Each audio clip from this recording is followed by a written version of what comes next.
विद्यार्थियों, हम पुणे संस्कृत शिक्षण यूट्यूब चैनल DL सैनी पर पुनः उपस्थित हैं।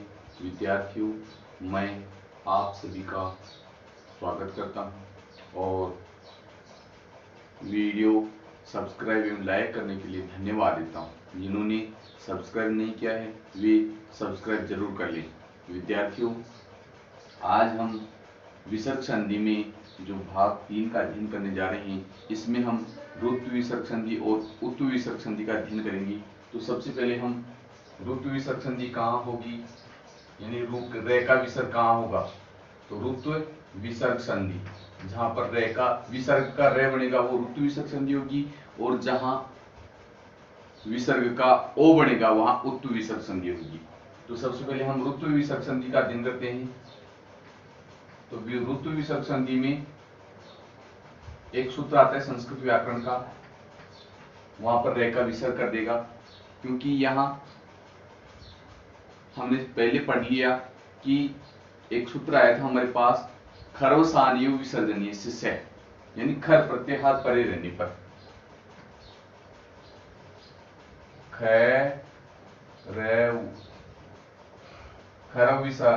खरवसानियो विसर्जनीय से, खरवसानियो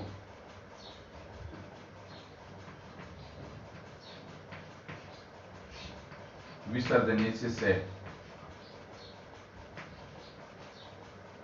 खरवसानियोर विसर्जनीय से,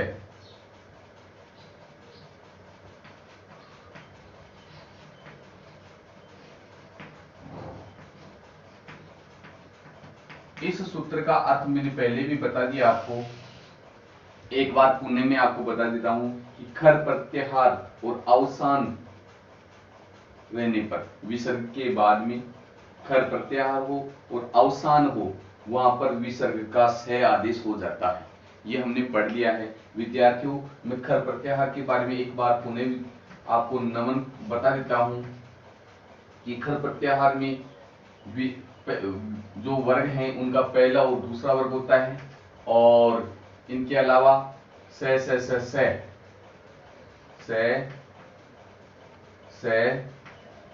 और से, ये खर प्रत्याहार होता है, और खर प्रत्याहार ये विसर्ग के बाद में होगा तो से आदेश होगा। ये हमें ध्यान रखना है। विसर्ग के पश्चात यदि पहला और दूसरा और से रहने पर विसर्ग का से आदेश हो जाता है। ये बात हमने पढ़ ली है। अब हम बात करते हैं कि खर के अलावा जो वर्ण होगा वो विसर्ग के पश्चात खर से रहित वर्ण, यानी वर्ग का तीसरा, चौथा, पांचवा, या ये, वे, रे, ले और है, ये वर्ण रहने पर विसर्ग का यहां रे हो जाएगा। ये ध्यान रखना है विद्यार्थियों। विसर्ग के पश्चात खर होने पर तो विसर्ग का से होगा, और विसर्ग के पश्चात खर के अलावा वर्ग का तीसरा, चौथा, पांचवा, ये, वे, रे, ले, है होने पर विसर्ग का रे हो जाता है। यानी एक सूत्र आता है यहां पर, से जु सोरू, यहां सूत्र आएगा से जु सो रू। ये सूत्र यहां पर से का रू कर देगा, और फिर रू में जो उ है उसकी यहां पर उपदेशी जन्मनासिक इत, इस सूत्र से यहां इत संज्ञा हो जाएगी, और जिसकी इत संज्ञा हो जाती है वहां हलंत्यम जो सूत्र होता है उसका लोप कर देता है। तो यहां शेष होता है हमारे पास रे। विद्यार्थियों, यहां सबसे पहले हमें ये हमने पढ़ लिया है कि खर होगा तो वहां तो से करना है, लेकिन विसर्ग के अलावा यदि खर न होने पर, विसर्ग के बाद में खर न हो और वर्ग का तीसरा, चौथा, पांचवा, या ये, वे, रे, ले, है, इनमें से कोई भी एक वर्ण हो तो विसर्ग का से जो स्वरूप से रू हो जाएगा, और रू का उपदेशी जन्मनासिक इत से इत संज्ञा होकर के हलंत्यम सूत्र से उ का लोप हो जाएगा। तो यहाँ रे शेष रहेगा, और रे का जहां स्वर होगा वहां तो वो रे उसमें मिल जाएगा और व्यंजन होने पर रे का ऊर्ध्वगमन हो जाएगा। मैं इनको उदाहरण के माध्यम से आपको समझाऊंगा कि कहाँ ऊर्ध्वगमन होगा और कहाँ रे मिलेगा। तो हमारे पास एक उदाहरण है, जैसे गुरोर भाषणम, गुरोह धनि भाषणम। यहां विद्यार्थियों विसर्ग है, विसर्ग के बाद में चौथा वर्ण आ रहा है भय। तो यहाँ पर जो विसर्ग आया है वहां से जो सोरू जो सूत्र लगेगा वहां पर इस रे का विसर्ग का रू हो जाएगा और जो रू बचेगा उसमें उपदेश जन्मनासिक इत सूत्र आएगा जो अच की इत संज्ञा कर देता है। अच है ना, उसकी अच इसमें ऊ है तो ऊ की इत संज्ञा हो जाएगी और यहाँ बच जाएगा रे। तो यहाँ पर हमारे पास शब्द बन जाएगा गुरो और रे का ऊर्ध्वगमन हो जाएगा क्योंकि व्यंजन पद आ गया। तो भाषणम, गुरोर भाषणम पद यहाँ बन जाएगा और यहाँ रुत्व विसर्ग संधि हो जाएगी। तो गुरोधन भाषणम, यहाँ पर संधि युक्त पद बनेगा गुरोर भाषणम। अब ऐसे ही हम एक और उदाहरण लेते हैं जिसमें भी यहाँ रे ही होगा, जैसे हरिर गच्छति, हरि धन गच्छति। यहां विद्यार्थियों विसर्ग के बाद गए तीसरा वर्ण आ रहा है क्योंकि यहां पर तीसरा चौथा पांच वर्ण इनमें से कोई भी वर्ण हो सकता है। तो विसर्ग के बाद भी यदि तीसरा वर्ण आता है तो विसर्ग का रे हो जाएगा।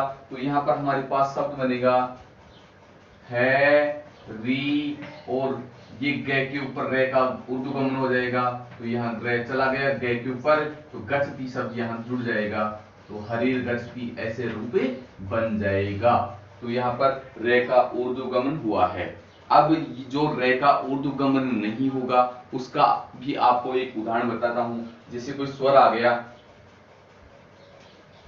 हरि धन आगच्छति,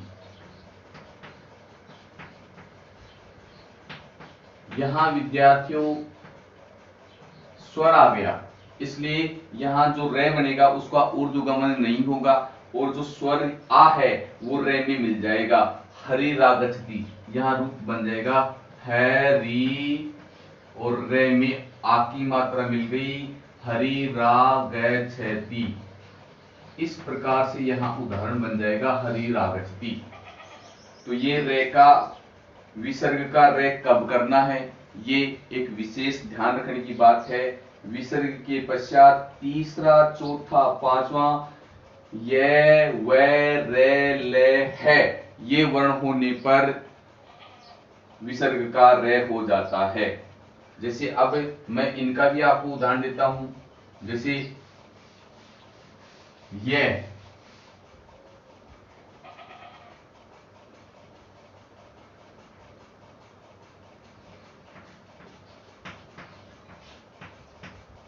गति ही याति,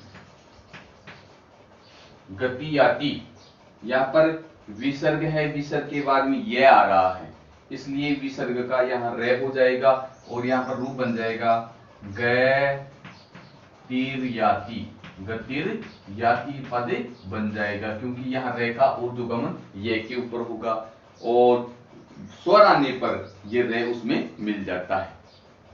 ऐसे ही एक और उदाहरण ले हम,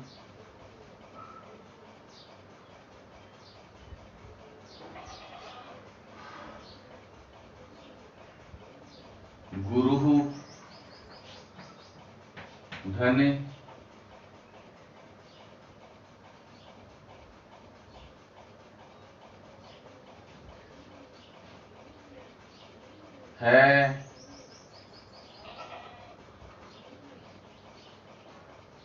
है वनम, गुरु धन हवनम, इन दोनों पदों को जोड़ना है। गुरु धन हवनम, तो यहाँ विसर्ग के बाद में है आ गया तो यहाँ विसर्ग का रे हो जाएगा और रे का ऊर्ध्वगमन है के ऊपर हो जाएगा।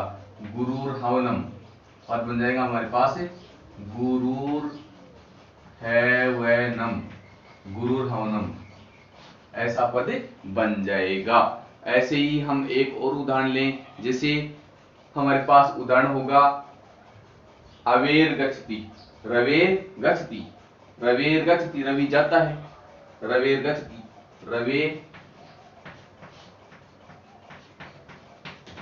गच्छति, रवे गच्छति। यहां पर भी विद्यार्थियों रवे के बाद में विसर्ग है और विसर्ग के बाद में गया आ गया, इसलिए गय तीसरा वर्ण है, तो यहाँ रवेर गच्छति पद बन जाएगा हमारे पास, रवेर गच्छति ऐसा पद बन जाता है, रवेर गच्छति।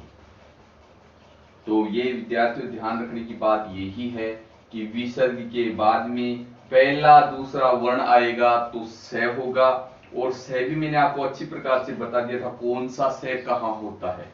और विसर्ग के बाद में यदि तीसरा चौथा पांचवा य व र ल है हो तो विसर्ग का रे आदेश होता है।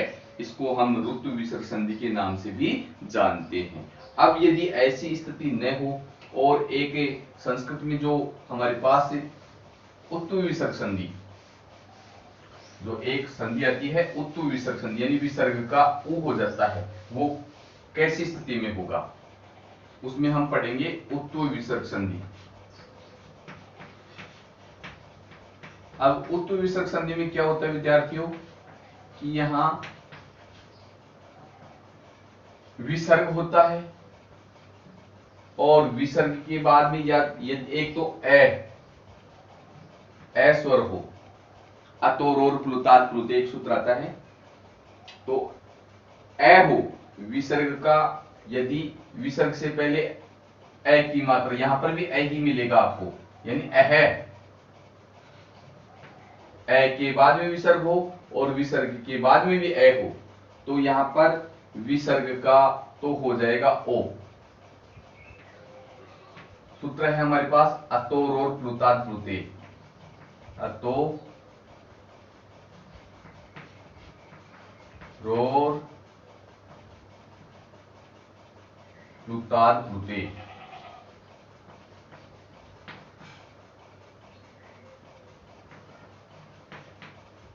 अतोरोर प्लुतात् प्लुते, इस सूत्र के माध्यम से यहां विसर्ग का ओ हो जाता है।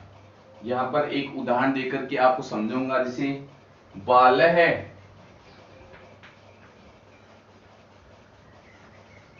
बाल है एवदत्,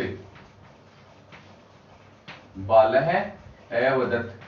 अब इस उदाहरण में देखो विद्यार्थियों, विसर्ग के बाद में ए की मात्रा होनी चाहिए, ले में ए है और विसर्ग के पश्चात भी ए है, इसलिए अतोरोर प्लुतात् प्लुते में विसर्ग का जो र आया है, यानी ये रे जो शुरू से रे हो जाएगा, और जो रे हुआ है उसको अतोरोर प्लुतात् प्लुते इसमें उ हो जाएगा, रे के स्थान पर ये उ कर देगा। अतोरोर प्लुतात् प्लुते जो सूत्र है वो रे का उ करता है, और जो ये रे है इसको उ, विसर्ग को रे में जो सोरू से ही बदला जाएगा। तो सबसे पहला सूत्र तो आएगा जो सोरू, जो विसर्ग को रे में बदल देगा, रू होगा और रू का उ का इत संज्ञा हो जाएगी, उ से हलंतम से उसका लोप हो जाएगा, रे बच जाएगा। रे बचने के बाद में अतोरोर प्लुतात् प्लुते जो सूत्र आएगा वो रे को उ में बदल देगा। तो यहाँ पर जो बाले उ एवदते और ए और उ यहाँ पर ओ हो जाएगा, तो हमारे पास शब्द होगा बालो, और जो ए आया है इसको अवग्रह चिन्ह में बदल देंगे, तो यहाँ पर हमारे पास शब्द बन जाएगा बालोग एवदत्, बालोवदत्। तो हमें ध्यान रखने की बात यह ही है कि विसर्ग से पहले ए हो और विसर्ग के बाद में भी ए हो, तो वहां विसर्ग का ओ हो जाएगा, और जो ये ए है ये अवग्रह चिन्ह ए में बदल जाएगा, तो यहां पर हमारे पास रूप होगा बालोवदत्। ऐसे ही एक और उदाहरण लें, जैसे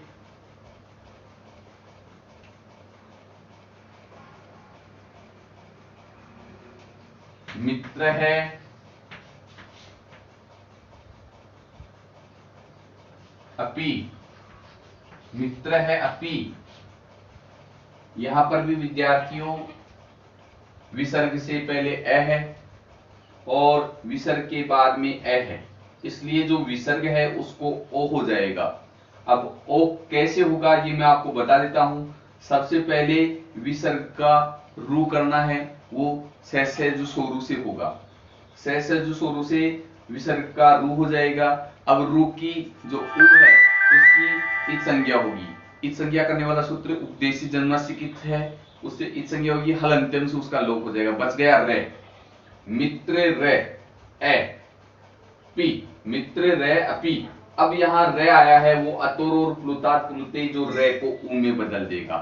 अब जो ऊ है वो ऐसे मिलकर के यहाँ गुण हो जाएगा ओ। तो मित्रों, और ये जो ए है ये अवग्रह चिन्ह में जो उपदेश वो हमारा हमने पूर्व रूप संधि में पढ़ा था, तो यहाँ मित्रोपी रूप बन जाएगा, मित्रोपी। इस प्रकार से ये शब्द यहाँ बन जाएगा और संधि का नाम होगा उत्तु विसर्ग संधि, या विसर्ग का यहाँ ओ हो रहा है। एक इसी संधि में एक और सूत्र आता है जो हमें बताता है कि विसर्ग के पश्चात हसीचे एक सूत्र आता है। हसीचे सूत्र कहता है कि यदि विसर्ग हो और विसर्ग से बाद प्रत्येक वर्ग का तीसरा, चौथा, पांचवा ये, व, रे, ले और है वर्ण हो, तो लेकिन विसर्ग से पहले ए जरूरी है। इसमें भी विसर्ग से पूर्व में ए यानी अह हो और अह के बाद में तीसरा, चौथा, पांचवा ये, व, रे, ले, है हो, तो हसीचे जो सूत्र है वो विसर्ग का यहां ओ कर देगा। जैसे यस प्लस दा, यस प्लस दा। यहां विद्यार्थियों विसर्ग से पहले ए है और विसर्ग के बाद में वर्ग का तीसरा वर्ण द आ रहा है, इसलिए यहां पर विसर्ग का यहां ओ हो जाएगा और ओ हो जाने पर यहां पर शब्द बन जाएगा यशोदा। तो यहां उत्तु विसर्ग संधि में ध्यान रखना है, विसर्ग से पहले ए हो और विसर्ग के बाद में भी ए या तीसरा, चौथा, पांचवा ये, व, रे, ले, है होने पर विसर्ग का हो जाता है, ओ हो जाता है। ऐसे ही उदाहरण ले हम, मित्र वदती, मित्र वदती, तो यहां पर हम दोनों पदों को जोड़ेंगे तो मित्रो वदती, मित्रो वदती, मित्रो वदती, ये पद बन जाता है। ऐसे ही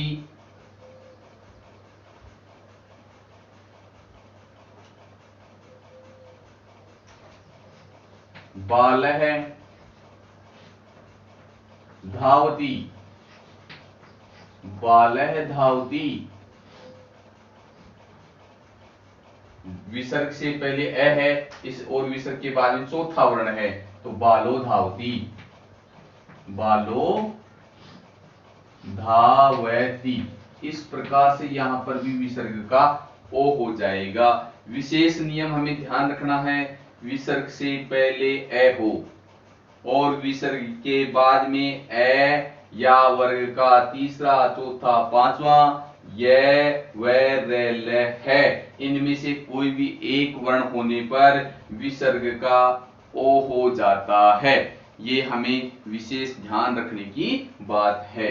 ऐसी स्थिति में विसर्ग का ओ करना है, और यदि विसर्ग से पहले ए के अतिरिक्त कोई अन्य स्वर हो और विसर्ग के बाद में वर्ग का तीसरा, चौथा, पांचवा या ये, व, रे, ले, है हो, इनमें से कोई भी वर्ण हो तो वहां विसर्ग का रे हो जाता है। और हमने पढ़ा था कि विसर्ग के पश्चात यदि वर्ग का पहला, दूसरा वर्ण हो तो विसर्ग का वहां से हो जाता है। तो यहाँ तीन नियम हमारे पास हो गए। एक बार मैं पुनः स्मरण करवा देता हूं आपको। विसर्ग के पहले, विसर्ग के पहले ए होने पर तथा विसर्ग के बाद में भी ए या वर्ग का तीसरा, चौथा, पांचवा य वर ल होने पर विसर्ग का ओ हो जाएगा। विसर्ग से पहले ए वर्ग का तीसरा, चौथा, पांचवा, यानी विसर्ग से पहले ए न होकर के अन्य स्वर होगा, अन्य ह्रस्व स्वर होगा, तो वहां ह्रस्व स्वर होने पर विसर्ग का रे हो जाता है। अब विसर्ग का ओ कब, ये विसर्ग का स कब होगा? विसर्ग का स यानी सत्व विसर्ग संधि, विसर्ग से बाद पहला और दूसरा वर्ण यानी खर प्रत्याहार परे रहने पर, विसर्ग के पश्चात खर प्रत्याहार परे रहने पर विसर्ग का स हो जाता है और खर के अलावा जो स्वर होगा वहां रे हो जाएगा। ये 3 नियम हमें ध्यान रखने हैं। अब विद्यार्थियों, एक और इसका जो व्याकरण का सूत्र है, मैं आपको इसके बारे में अवगत करवाऊंगा कि जो ये हमारा सूत्र है वो क्या कहता है कि जैसे हसीचे, इसमें जो कार्य करेगा वो हसीचे सूत्र होगा, हसीचे, और इसका अतोर और प्लुतात् प्लुते, जो ये हम पढ़ रहे हैं ये हसीचे, हसीचे, इस सूत्र से ये नियम होगा कि विसर्ग का ओ होगा, हसीचे सूत्र से होगा। अब हम आगे जो इसी का ही एक भाग है उसे का भी हम अध्ययन कर लेते हैं ताकि ये हमारे जो विसर्ग संधि का प्रकरण चल रहा है वो कंप्लीट हो जाएगा। ऐसे ही हम एक और उदाहरण लेंगे, जैसे उदाहरण है हमारे पास रोरी, एक सूत्र आता है रोरी, इसको विशेष रूप से हमें पढ़ना है। रोरी जो सूत्र है वो क्या कहता है?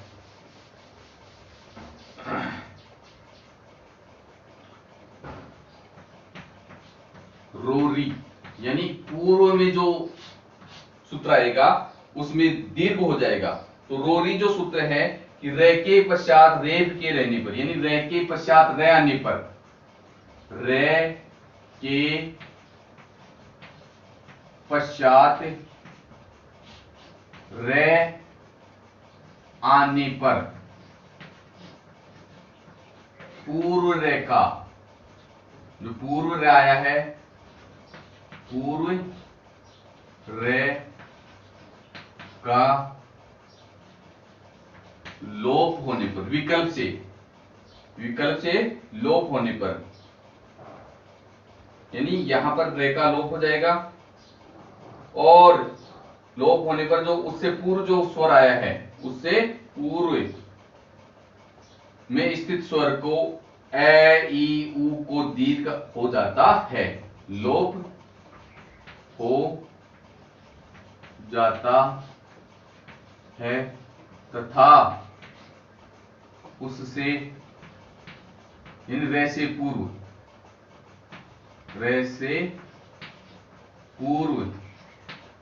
स्वर ए ई और उ को दीर्घ हो जाता है, ए ई उ को दीर्घ का मतलब ए के स्थान पर आ, ई के स्थान पर बड़ा ई, उ के स्थान पर उ हो जाता है। तो ये रोरी जो सूत्र है इसके हम उदाहरण देखेंगे तो हमें समझ में आएगा कि इसमें कहा, जैसे हमारे पास पुनः रमते उदाहरण है, पुनर धन रमते, यहां जो रोरी जो सूत्र है ये कह रहा है कि रे के पश्चात रे आया है तो पूर्व रे का लोप हो जाएगा, जो पूर्व रे आया है इसका लोप हो जाएगा और उससे जो पूर्व स्वर है ए ई उ होने पर, ए ई उ, तो वहां दीर्घ हो जाएगा।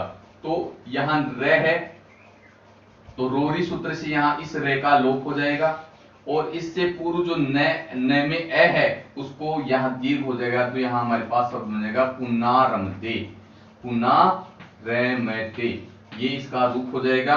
और यदि यहाँ विकल्प से कार्य नहीं होगा तो रे का लोप होने पर पुनः रमते, तो यहाँ दीर्घ के आदेश में पुनः रमते। ऐसे ही एक और उदाहरण ले, जैसे अंतर, ये भी एक प्रश्न पूछा जाता है कि अशुद्धि संशोधन में अंतरराष्ट्रीय, यहां विद्यार्थियों शुद्ध शब्द की हम चर्चा करें तो अंतरराष्ट्रीय जो पद है, तो यहाँ पर जो रे आया है, यहाँ इसके बाद में भी रे है और ये भी रे है, तो पूर्व रे का यहाँ लोप हो जाएगा और जो ए है इसमें ए को आ दीर्घ हो जाएगा। तो अंतरराष्ट्रीय, अंतरराष्ट्रीय, अंतरराष्ट्रीय।